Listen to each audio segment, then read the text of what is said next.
Radio Berkov dans tous ses états. Le face-à-face. Le face-à-face, on a failli mettre Maurice Signolet, la chanson de Renaud « J'ai embrassé un flic entre Bastille et République ».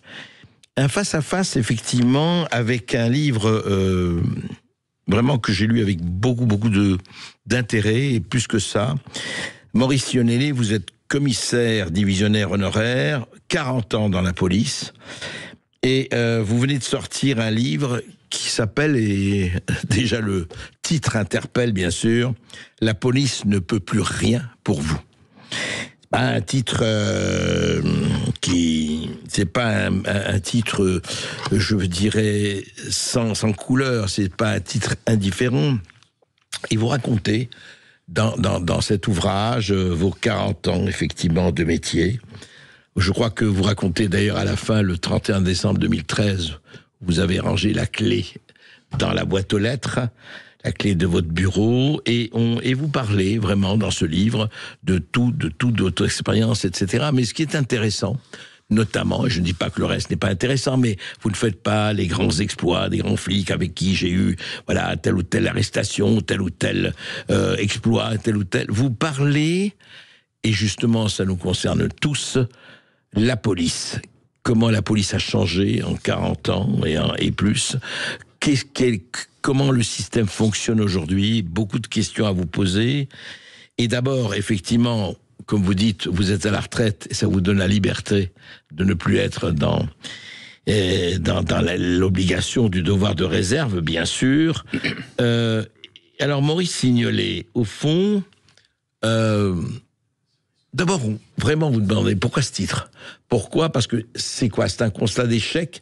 C'est un constat de se dire, bon, c'est fini, vous n'êtes plus protégés, les citoyens, alors que c'est le devoir premier de l'État régalien de protéger ses citoyens. Je rappelle que c'est pour ça que la police et l'armée a la violence légitime et le port d'armes. Donc pourquoi ce titre ? D'abord, je vous remercie de m'avoir invité, et puis... Comme vous l'avez dit, je suis à la retraite. C'est le privilège de l'âge. On a une liberté d'expression. J'ai voulu que le titre soit percutant. C'est un peu un cri d'alerte. C'est pas du tout nostalgique non plus. C'est simplement pour expliquer que la police est l'un des vecteurs essentiels de la lutte contre la criminalité et que il faut savoir comment elle fonctionne pour savoir si elle est vraiment adaptée à la situation d'aujourd'hui.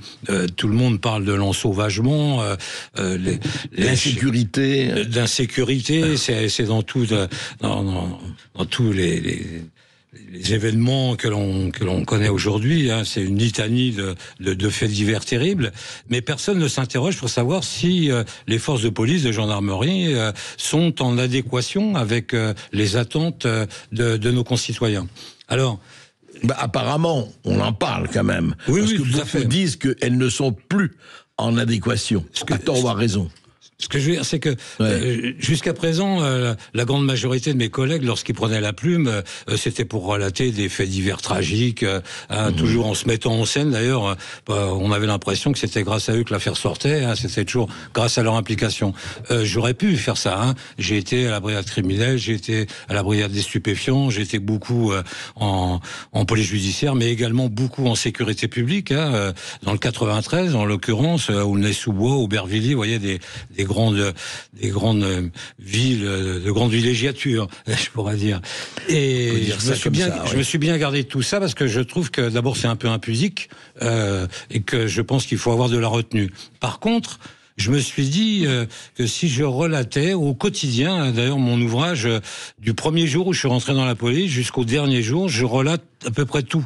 Mais ce qui se passe dans les commissariats, comment ça fonctionne, cette dimension affective que l'on doit avoir, qui est absolument nécessaire dans ce métier-là. Et je me suis dit, peut-être que les gens, petit à petit, au fil de la lecture, au lecteur, en fin de compte, de décrypter ce changement sociologique qu'il y a eu dans la police nationale.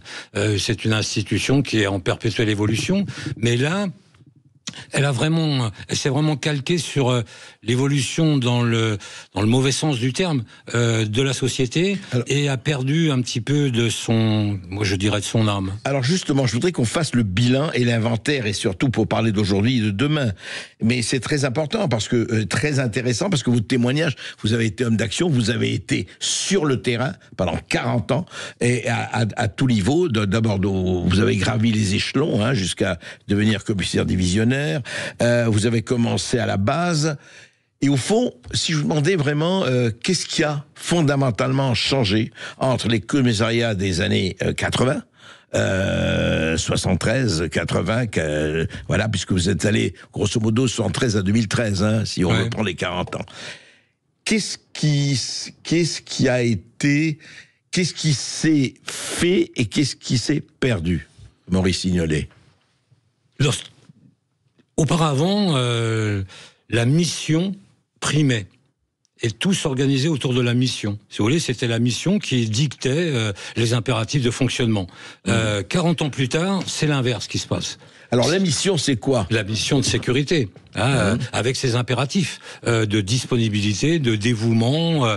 On ne comptait pas les heures, par exemple. Vous voyez, il y avait un investissement qui était énorme avec très très peu de moyens. Justement, je pense que le manque de moyens nous forçait à nous adapter et à nous investir humainement beaucoup plus qu'aujourd'hui. Aujourd'hui, la différence, elle est notable. C'est-à-dire qu'on va moduler la mission en fonction des velléités des fonctionnaires. Et en définitive, il y a une disparition de l'investissement qui est notable. Justement parce que, avec l'évolution de la société, les impératifs des fonctionnaires va primer sur la mission. Et on va finir par la moduler. Et au bout du compte, on va s'apercevoir que, la mission, je veux pas dire qu'elle devient accessoire, mais que elle perd dans sa qualité. Vous voulez dire que, en fait, avant, on était prêt à, se sacrifier, mais enfin se dévouer, je dirais un peu corps et âme à la mission de sécurité, à la mission de remplir, d'avoir les coupables, enfin de rendre, je dirais, la justice sur le terrain, parce que c'est vous aussi qui quelque part, en tout cas, intervenez. Et maintenant, c'est quoi? Qu'est-ce qui a fait ce changement? C'est quoi? C'est le chiffre, c'est la fonctionnalisation, c'est la normalisation, c'est les normes, c'est quoi? Tout est lié. Il y a eu un changement sociologique profond dans le recrutement. Le gardien de la paix d'il y a 40 ans, c'est quelqu'un qui n'avait pas fait d'études. C'est-à-dire que la nuance est importante, il n'avait pas pu faire d'études. Vous voyez, c'est tout à fait différent. Donc, pour lui, entrer dans la police, il voulait quitter l'usine, les champs, voir les dom-toms. J'ai connu beaucoup d'Antillais et Guadeloupéens qui venaient. Il y avait donc une élévation au niveau social qui était... Il n'avait pas fait d'études, il n'avait pas fait de diplôme. Il n'avait pas pu faire d'études, ce qui ne voulait pas dire qu'il n'y avait pas une intelligence sous-jacente. C'est tout à fait différent.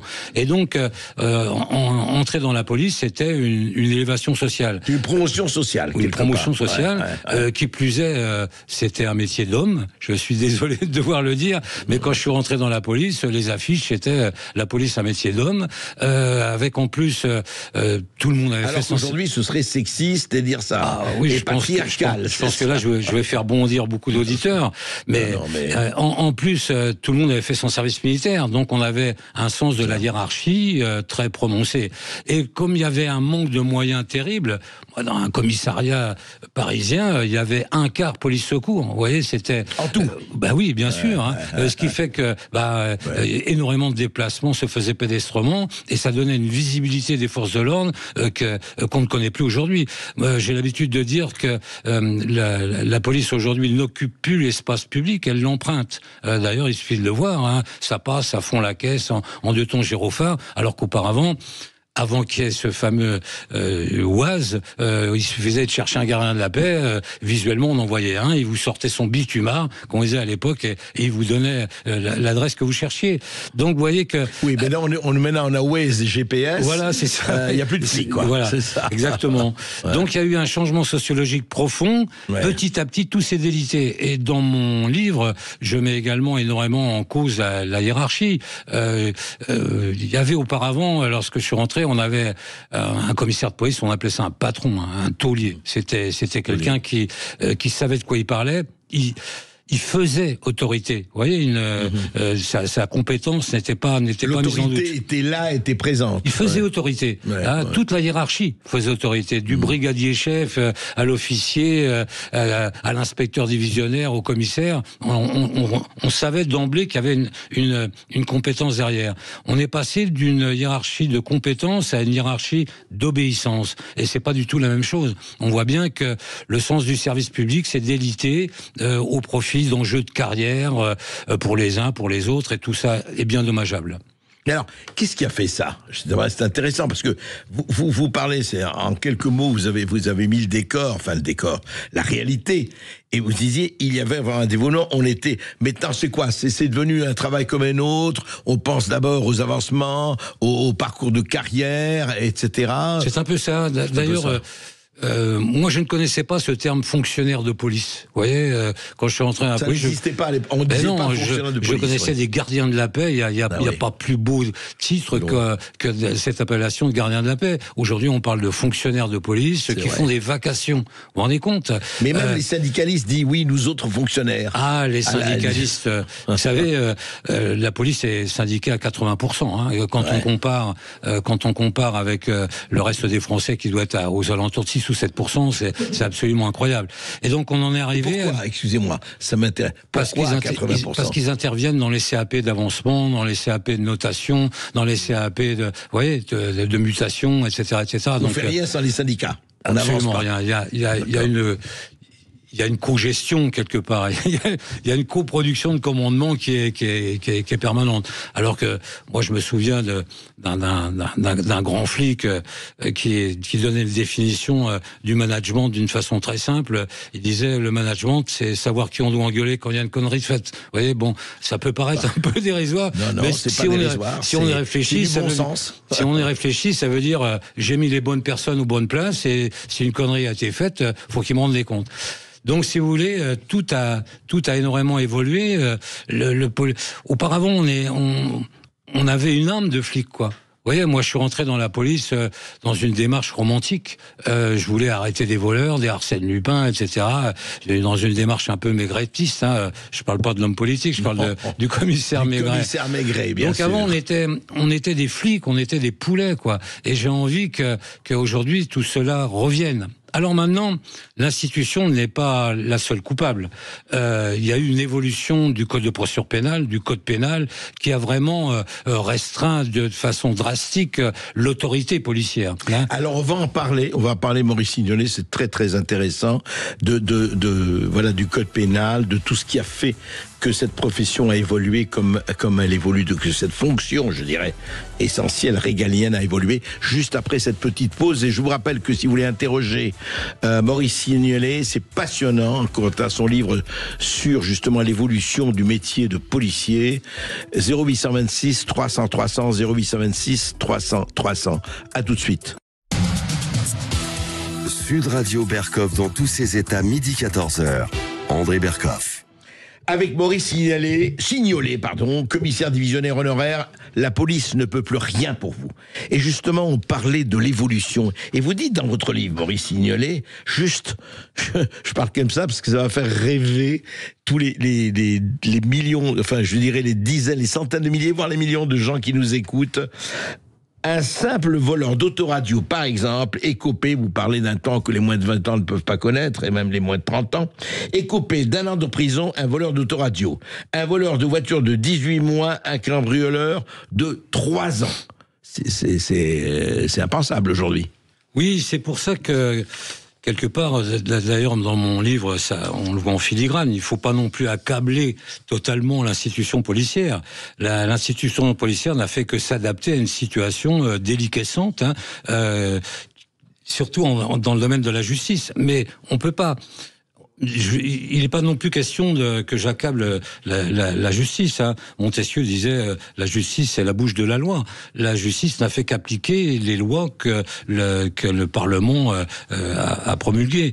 Vous dites la chaîne, mais enfin on parle. Il y a quand même, reconnaissez-le. Est-ce qu'il n'y a pas un laxisme judiciaire rapport aux sanctions qu'on peut donner à un certain nombre de gens? Oui et non. Il faut chercher la généalogie des choses. d'ailleurs, c'est pour ça que mon livre, j'aimerais que tous les gens qui travaillent dans l'humain, qui travaillent sur l'humain, que ça soit dans l'éducation nationale, que ça soit en médecine, etc., lance ces cris d'alarme, comme je veux le faire pour l'institution. Pour la police. Exactement. Ouais. C'est-à-dire que tous ces gens qui se sont totalement investis dans l'humain fassent le bilan et puis disent on s'est trompé, quoi. Hein. Comme disait Cocteau, le progrès peut se révéler une erreur, hein, peut être le déroulement d'une erreur. Et donc, et puis d'un autre côté, j'aime bien toujours citer les philosophes. Platon disait apprendre, c'est se ressouvenir de ce qu'on a oublié. Alors peut-être qu'il serait temps de dire voilà comment c'était avant, pas d'histoire de nostalgie. Oui, vous voulez pas revenir au temps d'avant. Non, il n'est pas question d'avoir une nostalgie, mais d'expliquer la généalogie des choses.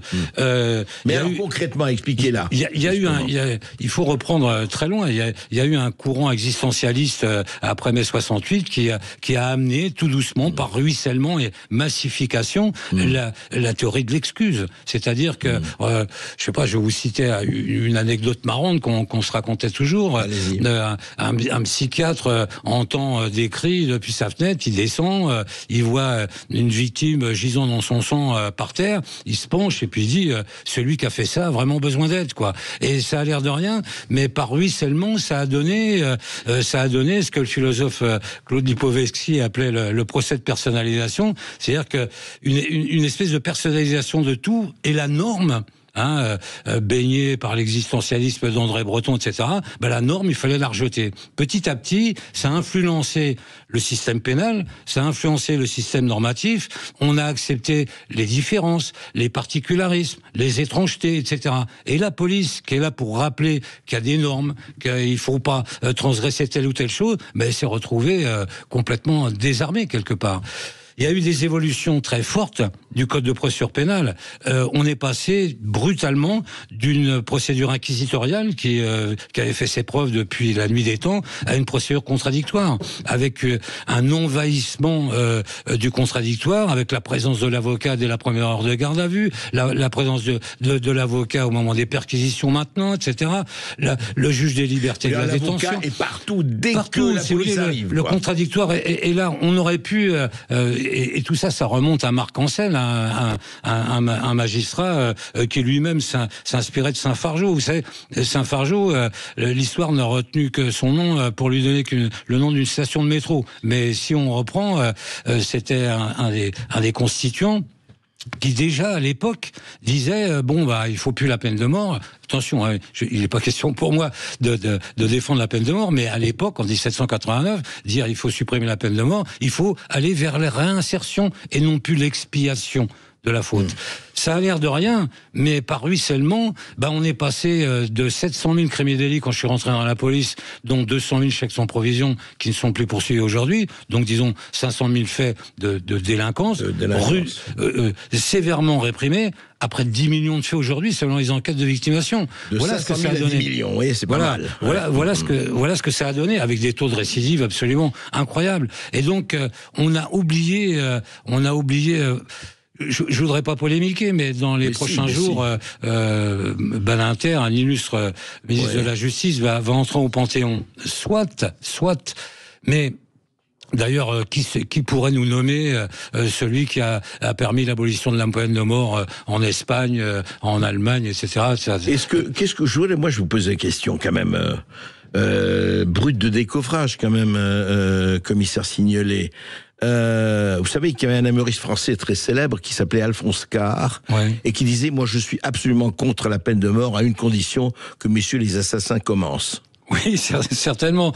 Mais ce que je voulais vous dire, c'est que souvenons-nous de l'emphase oratoire appelant à la fin de cette peine de mort, que je remets pas du tout en cause. Cette dramaturgie oratoire auquel les avocats sont habitués. Nous, on passe des concours de compétences, ils passent des concours d'éloquence. Vous savez, c'est complètement différent.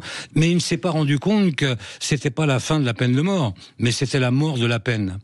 Petit à petit, par ruissellement, expier une peine, expier un acte délinquant devient absolument insupportable. L'emprisonnement devient insupportable, etc., etc. Moralité, ça explose de partout. Les policiers qui se retrouvent phagocytés par, en fin de compte, cette omniprésence du contradictoire, petit à petit, ils s'en détachent. C'est tout à fait légitime. Il y a plus, ils abandonnent, en quelque sorte. Il n'y a plus cette légitimité d'autorité. Je peux vous assurer qu'à mon époque, on faisait une perquisition à 2 dans une cité pourrie de banlieue. Jamais on n'aurait eu peur. On entrait dans une boîte de nuit où il y avait 100 personnes à 2. On disait éteignez la musique, allumez la lumière. Il le faisait. Bien sûr, il n'y avait pas un bruit. Aujourd'hui, voilà ce que ça a donné. Voilà ce que cette société disruptive.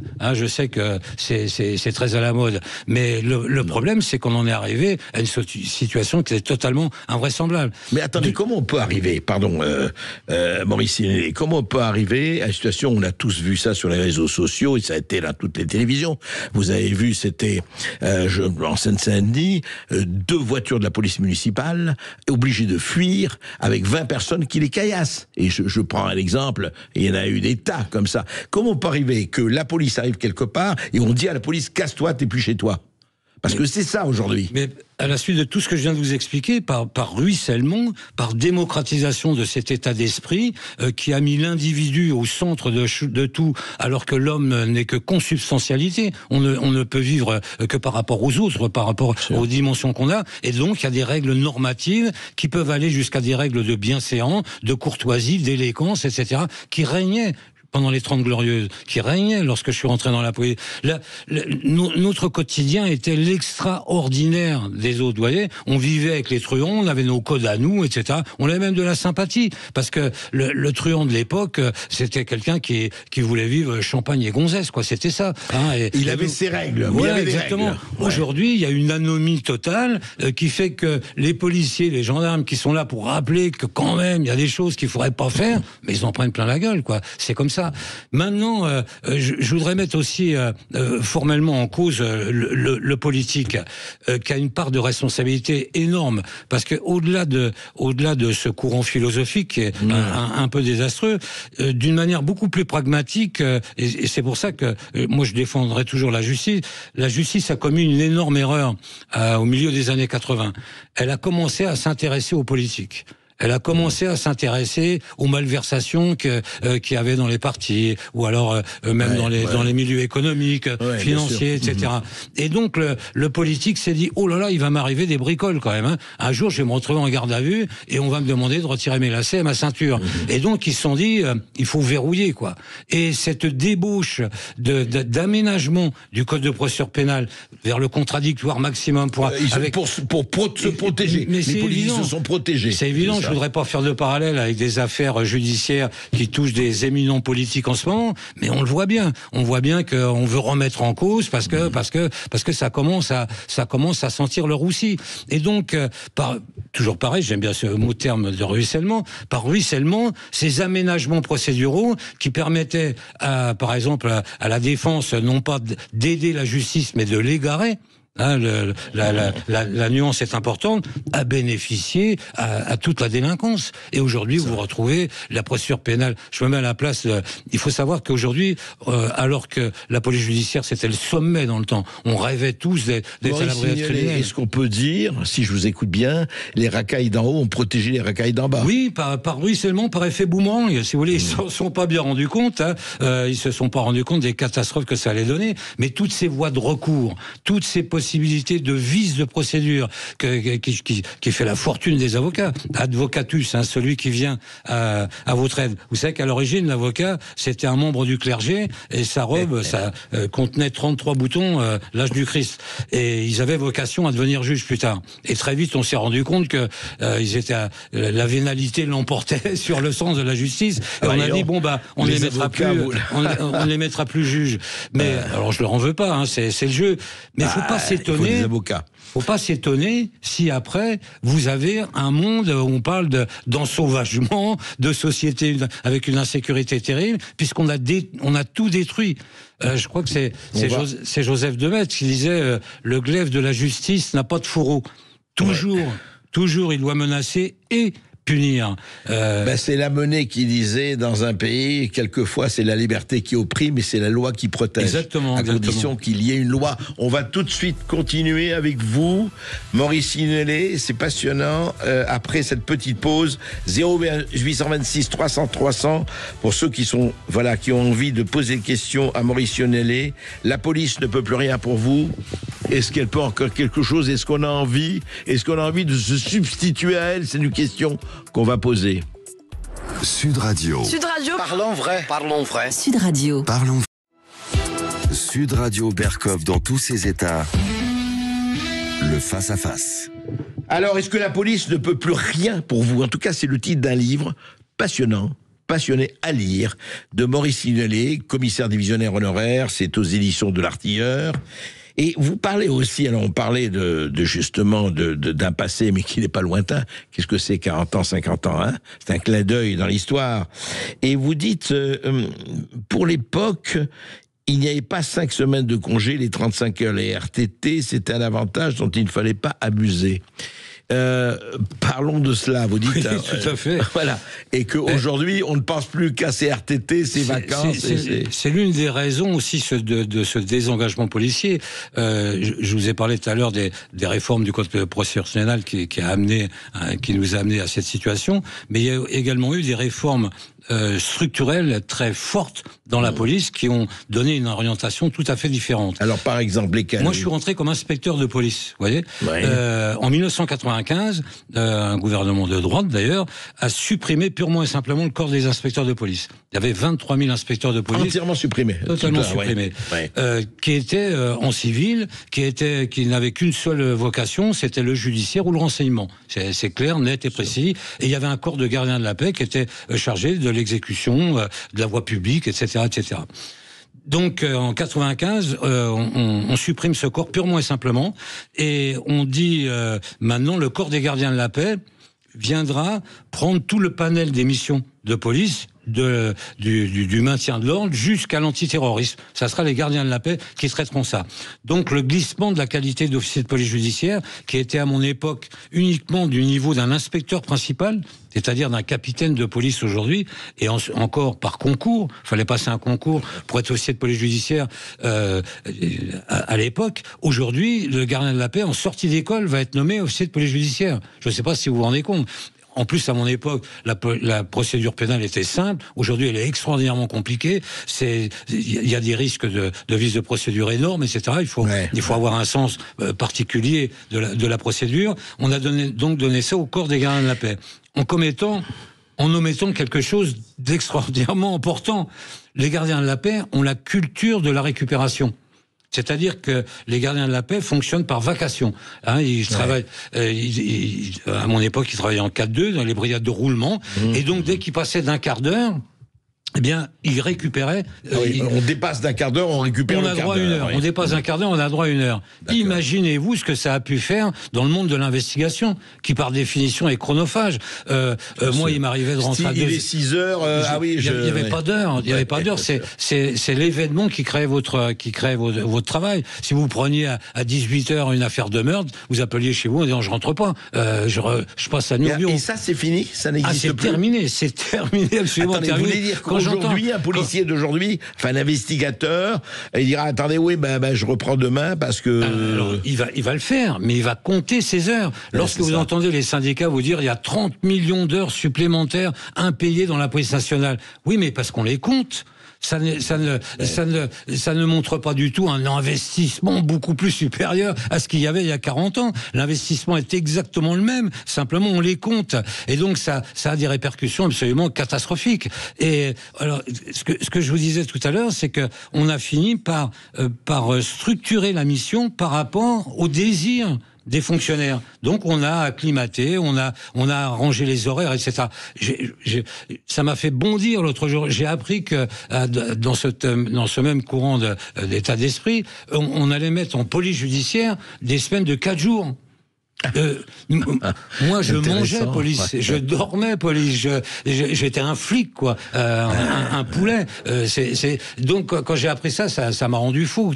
Tout comme quand j'ai appris qu'on avait supprimé la police judiciaire pour la mettre sous la coupe du DDPN. La police, c'est une multitude de métiers. Les renseignements, ce n'est pas le judiciaire. Le judiciaire, ça n'est pas la PAF. La PAF, ça n'est pas la police du quotidien de quartier. C'est des métiers totalement différents. Qui nécessitent un investissement particulier, une formation particulière, un goût particulier. On peut pas passer. Alors pour rendre service aux fonctionnaires, pour rendre service aux syndicats, eh ben on dit tiens, il y a une poste de brigadier en PJ, je vais y aller. Oui, mais est-ce que tu as le goût? Mais tu as été formé à la PJ, on se rend compte aujourd'hui, ça a l'air de rien, mais mis bout à bout, toutes ces petites choses-là font qu'à un moment, le service qu'on attend de la police dans toutes ces sphères multiples de compétences est difficile à rendre. Voilà. Alors qui plus est, on a bien senti que l'État se désengageait de ces grandes missions régaliennes de sécurité. Qui aurait pensé à mon époque qu'on verrait une telle multiplicité des polices municipales partout? On voit bien qu'aujourd'hui, l'espace public, c'est la police municipale. Ça n'est plus la police nationale. Il y a 40 ans, la police municipale... Ça n'existait pas. Ça n'existait pas. C'était des gardes champêtres à droite à gauche, mais il n'y avait pas de police municipale. Vous vous rendez compte qu'aujourd'hui, je crois qu'il y a plus de policiers municipaux à Nice que de policiers nationaux. On le voit bien. Alors, en plus, le recrutement... Et c'est venu parce qu'il y avait un besoin. C'est venu parce qu'il y a eu un désengagement volontaire de l'État de se désengager de ses missions régaliennes de sécurité. Et puis après, voilà, ça suit son cours. Et puis quelque part, c'est plus facile de dire c'est la faute du maire de Lyon, c'est la faute du maire de Bordeaux, plutôt que de dire c'est la faute de la police nationale. Ouais, c'est beaucoup plus facile. Le pire, j'ai appris que des sociétés privées, un peu comme les Uber, bientôt allaient se créer pour vous raccompagner chez vous le soir. Vous vous rendez compte, on en est arrivé. On a envie de dire, mais la blague, que fait la police, oui, mais quoi. parce que justement, parce que le sentier. Alors, c'est très intéressant ce que vous dites, Maurice Signolet, parce que on vous dit oui, mais vous avez vu, c'est pas le sentiment d'insécurité, comme disait un certain ministre de la Justice, qui n'est plus là, qui n'est plus ministre, bien sûr. Mais l'insécurité, c'est qu'aujourd'hui, les gens, ils entendent du matin au soir, c'est plus des faits divers, c'est des faits de société. Ils se disent l'ensauvagement et compagnie, et ils disent on peut pas avoir un policier derrière chaque habitant. Ça en revient là, quoi. Mais si vous voulez, mon livre, bien sûr, c'est un peu provocateur, mais comme je vous l'ai dit tout à l'heure, il serait grand temps que l'on redécouvre le sens de la vertu. Et que la vertu, je suis sûr qu'il en existe dans l'éducation nationale, dans le monde hospitalier, etc. Tous ces gens qui travaillent sur l'humain. À nous de dire, il faut arrêter vos conneries maintenant. Parce que ça va beaucoup trop loin. Ça n'est pas bon pour nos concitoyens. On va dans le mauvais sens. Il faut reprendre les choses. Dans le domaine de la sécurité... Pardon, excusez-moi. C'est pas vertu ou c'est l'État? Pourquoi l'État ne fait pas preuve d'autorité? Parce qu'on va pas enseigner la vertu. L'école primaire, ça va pas en 15 ans, hein. Je veux dire, mais la vertu, ça s'enseigne. Mais aussi la vertu, ça par l'État, rétablissement de l'autorité, ça s'impose. Oui, et qui l'impose? Mais parce que l'État est devenue très saint-simonienne. C'est-à-dire qu'elle croit à l'élite. On le voit bien. Elle croit à l'élite politique, à l'élite culturelle, à l'élite intellectuelle, etc. Moi, ce qui m'intéresse, c'est les gens les plus faibles, les plus simples. Il faut des élites aussi, mais il faut les deux. Que ces élites soient perclues, qu'elles soient imprégnées, des problèmes des petites gens, des gens simples. Parce qu'en fin de compte, aujourd'hui, ils s'en foutent. Complètement. Soyons clairs. Les gens ordinaires, c'est la vraie noblesse de notre peuple. Parce que c'est des gens dont on n'entend jamais parler, ils représentent rien, et pourtant ils représentent ce qu'il y a de meilleur. Parce que le socle de la respectabilité, de l'aménité, de la courtoisie, il est chez les gens ordinaires. Il faut les préserver. Que demain un futur ministre de la police de l'intérieur se souvienne de ce que disait Clémenceau. Le seul devoir d'un gouvernement est de faire en sorte que les honnêtes gens soient en paix et que les autres ne le soient pas. Point. Que nos hommes politiques redécouvrent la vertu et le sens de l'autre. Et non pas ce goût pour des visions apocalyptiques. Maurice Signolet, on est tous d'accord avec vous. Donc on est loin de la police et pourtant pas tant que ça. Non, mais je veux dire, aujourd'hui on est tous d'accord qu'on découvre. Tout le monde est d'accord avec ça. Mais en pratique, comment ? Je veux dire, en pratique, comment je vais faire qu'un policier ne se dise pas, moi, ce qui m'intéresse, et on sait, et ils sont beaucoup plus exposés que d'autres, hein, y compris que nous. Un policier, il est en permanence, enfin, ceux qui sont sur le terrain, je parle, il y a la violence, il y a tout ça, vous connaissez ça tout beaucoup mieux que moi. Mais le problème, c'est que si vous n'avez pas des vertueux qui sont prêts à appliquer la vertu, et avertir l'autorité et les sanctions, il va rien se passer. Oui, redécouvrons, je vous dis, le sens de la vertu et mettons à la tête dans la hiérarchie, je critique beaucoup la hiérarchie, que des gens vertueux et non pas des carriéristes. Vous savez, la base, les gardiens de la paix voient très bien comment ça se passe. Ils voient très bien que les commissaires de police, leur rêve, c'est de devenir préfet et non pas d'acquérir des compétences. Que les commissaires de police tiennent tête au ministre de l'Intérieur et dire ça va pas. Ça ne marche pas comme ça. Ça ne marchera pas. Cessons d'être dans la démagogie et essayons d'être le plus intelligemment possible, de faire ce qu'il faut faire et tendre vers ça. Et ça, je crois que je fais un appel quelque part à mes collègues, mes anciens collègues commissaires de police. Essayez de dire non maintenant. Essayez de dire ça va pas, c'est le bordel. Vous savez, à un moment donné, j'étais responsable de tous les phénomènes de bande sur l'Île-de-France.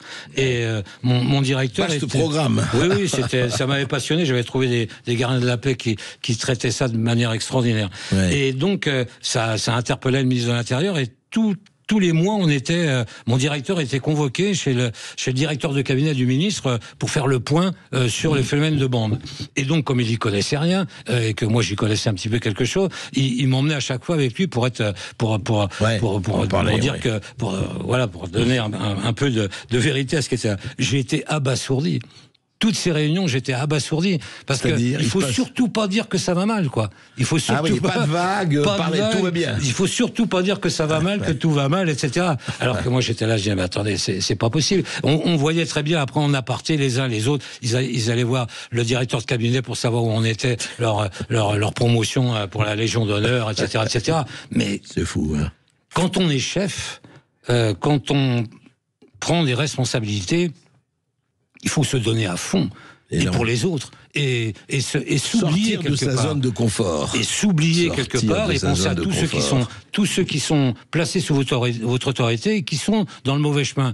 Si j'avais un appel ou un cri à lancer du fond de ma retraite, réapprenez à dire non et dites je sais ce qu'il faut faire. Et ce qui se passe en ce moment, c'est pas comme ça qu'il faut faire. Eh bien, écoutez, on va en parler. Apprenez à dire non et savoir ce qu'il faut faire. On va continuer à en parler avec vous, 0826 300 300, et puis avec, évidemment, Maurice Signolet, avec son livre provocateur, mais de bon sens. La police ne peut plus rien pour vous. À tout de suite. Sud Radio Berkoff dans tous ses états, midi 14h. André Berkoff. Toujours avec Maurice Signolet, commissaire divisionnaire honoraire, on a parlé de tout cela.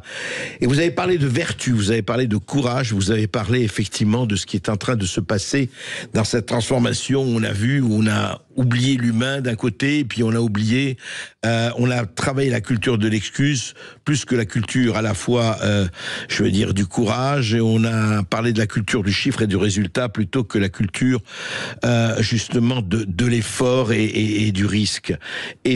Alors, Maurice Signolet, vous dites là que les gens se sont retrouvés dans, comment dirais-je, moi je suis très frappé par ça, on parle, vous savez, on regarde des images, etc., et on voit effectivement, mais quand on reçoit souvent des commissaires ou des représentants syndicaux, parce que effectivement la police, parce que ceux qui sont en fonction doivent parler. J'ai remarqué une chose, c'est que ils ne peuvent pas parler, il n'y a que les représentants syndicaux qui sont avisés à parler. Alors, certains, d'ailleurs, ils vont dans l'indignation totale, mais surtout, est-ce que vous auriez pu imaginer, vous, il y a 40 ans, de voir effectivement des policiers, on le voit presque chaque jour, c'est devenu presque quotidien, je dis pas partout, se faire humilier, se faire cracher dessus, se faire traiter comme n'importe quoi dans un certain nombre et pas seulement en Seine-Saint-Denis, mais ailleurs, dans divers endroits du pays. Et je ne parle pas effectivement des territoires perdus de la République où ce sont les narcotrafiquants qui font on n'a plus de frontières à l'intérieur de l'Europe, mais on a des frontières à l'intérieur des villes où on fait Est-ce que ça existait, ça, de quand vous étiez... Non. Vous savez, les frontières, les douanes à l'intérieur des quartiers, quoi. Non, ça n'existait pas. Mais la situation... n'est que la résultante de tout ce qu'on a évoqué tout précédemment. C'est le délitement de la société, etc. Et les gardiens de la paix, aujourd'hui, ils le prennent en pleine figure. Ça aussi, une dimension sur laquelle je voudrais attirer l'attention de mes collègues en exercice. L'affectif dans la police est extraordinairement important. Les gens, ils sont placés sous votre autorité, c'est pas du tout péjoratif ce que je vais dire. Ils ont besoin d'une considération énorme, et ils ont surtout besoin de voir en leur chef cet intérêt qu'on doit leur porter. Mais ça s'apprend pas à l'école. Vous savez, il faut avoir ça au fond de son cœur. Il faut avoir été à l'issue d'une longue expérience, enrichi, et avoir les tempes un peu chenues, et puis avoir de la considération. Quand j'étais à l'école des commissaires, la psychologue de l'époque m'avait qualifié de directif affectif, et elle m'avait expliqué que c'était très très mauvais, que c'était même le pire.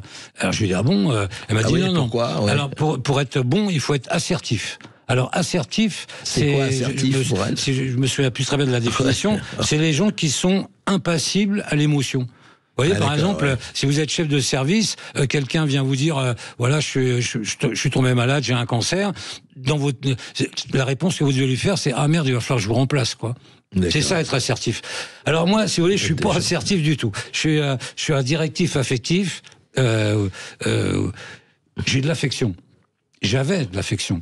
Je comprends. Pour les gens avec qui je travaillais. Vous aviez de l'empathie, c'était pas des robots, quoi. C'est pire que de l'empathie, j'avais de l'affection. Pour moi, un gardien de la paix, c'était un collègue. C'est avant tout un collègue. Et ça a l'air de rien, mais quand vous arrivez dans un service, je sais pas, comme Aulnay-sous-Bois, vous avez 300, 400 policiers, les gardiens de la paix, dans le quart d'heure qui suit votre affectation, ils vous sentent déjà. Il faut pas se tromper, un gardien de la paix, il a un sens de la morphopsychologie très, très développé. Et en l'espace d'un quart d'heure, il sait sur qui il va pouvoir compter. Et il sait après comment il va se comporter. Et ça aussi, le gardien de la paix, il est en contact avec le vice, le mensonge, la brutalité, c'est son quotidien. Je ne sais pas si vous vous rendez compte, je pose mes mots, c'est son quotidien. S'il n'y a pas au sein d'un commissariat un sens de l'humain prononcé, s'il n'y a pas un sens de la solidarité prononcé. Je parle de la solidarité affective. Sincèrement, là, il sera vraiment malheureux.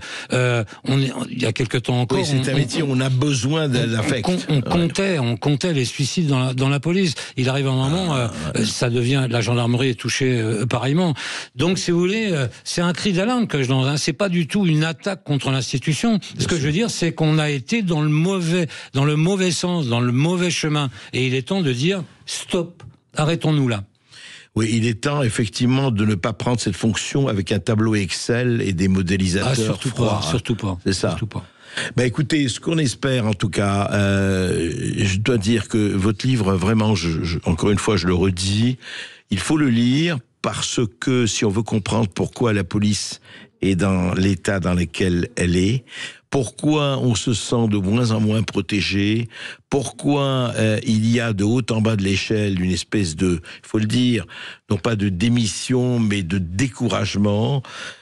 Eh bien, je crois que c'est très important de rappeler non seulement l'humain, non seulement l'autorité, non seulement, et vous en parlez aussi dans votre livre, mais on aurait pu en parler pendant 2 heures aussi, de cette espèce d'avalanche de normes, de conduite, vraiment de codes qui avant avaient 10 pages, enfin je caricature, mais maintenant on a 2000, de bureaucratie qui s'est installée. Moi je dirais, enfin je ne sais pas, est-ce que au fond, on peut pas dire qu'aujourd'hui on est plus en bureaucratie en démocratie? Certainement. Maurice Signolet. De toute façon, même moi, je m'interroge sur les racines grecques de la démocratie. Demos et Kratos, le peuple, et de l'autre côté, le gouvernement du peuple.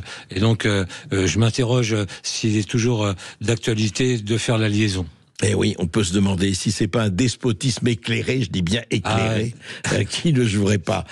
Maurice Yannone, merci encore une fois. La police ne peut plus rien pour vous, mais vous pouvez quelque chose pour la police et vous pouvez quelque chose pour vous-même.